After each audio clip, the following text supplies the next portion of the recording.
കേരളത്തിൻ്റെ സാംസ്കാരിക രംഗത്ത് ശക്തമായ ചലനങ്ങൾ സൃഷ്ടിക്കുന്ന കലാപ്രവർത്തനത്തിൽ മികവ് കാട്ടുന്ന സാംസ്കാരിക പ്രസ്ഥാനമാണ് അടൂർ ഭാസി കൾച്ചറൽ ഫോറം.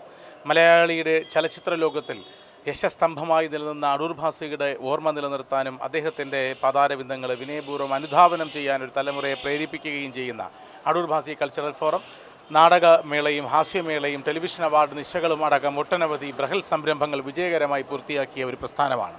ഈ വർഷം അടൂർ ഭാസി കൾച്ചറൽ ഫോറം കേരളത്തിലെ വിവിധ ഭാഗങ്ങളിലുള്ള ലോകത്തിൽ തന്നെ പല പ്രദേശങ്ങളിൽ താമസിക്കുന്ന മലയാളികളായ നൃത്തപ്രതിഭകളെ കണ്ടെത്തി ആദരിക്കുവാൻ വേണ്ടി ഒരു ഡാൻസ് ഫെസ്റ്റിവൽ സംഭവിപ്പിക്കുകയാണ്, അഥവാ അരങ്ങേറുകയാണ്.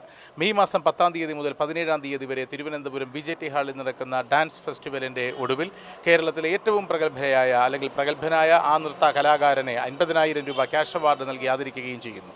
ന്യൂസിലാൻഡ് റോയൽ ജെല്ലിയുമായി സഹകരിച്ചാണ് ഈ വർഷത്തെ അടൂർ ഭാസി ഫെസ്റ്റിവൽ നടക്കുന്നത്. അവസാന ദിവസം കേരളത്തിലെ ടെലിവിഷൻ മേഖലകളിൽ തങ്ങളുടേതായ സംഭാവനകൾ പതിപ്പിച്ച വിവിധ പ്രതിഭകളെ ആദരിക്കുന്നു. ഒപ്പം 5 പ്രശസ്തരായ മാധ്യമ പ്രവർത്തകരെ അടൂർ ഭാസി മാധ്യമ രത്ന പുരസ്കാരം നൽകി ആദരിക്കുകയും ചെയ്യുന്നു. ശ്രീ ജോൺ മുണ്ടക്കയം, ശ്രീ രാജൻ പൊതുവാൾ, ശ്രീ ദീപക് ധർമ്മടം, ശ്രീ ശരത് ചന്ദ്രൻ, ശ്രീ അനിൽ നമ്പ്യാർ എന്നിവരാണ് മാധ്യമരത്ന പുരസ്കാരത്തിന് ഈ വർഷം അർഹരായവർ.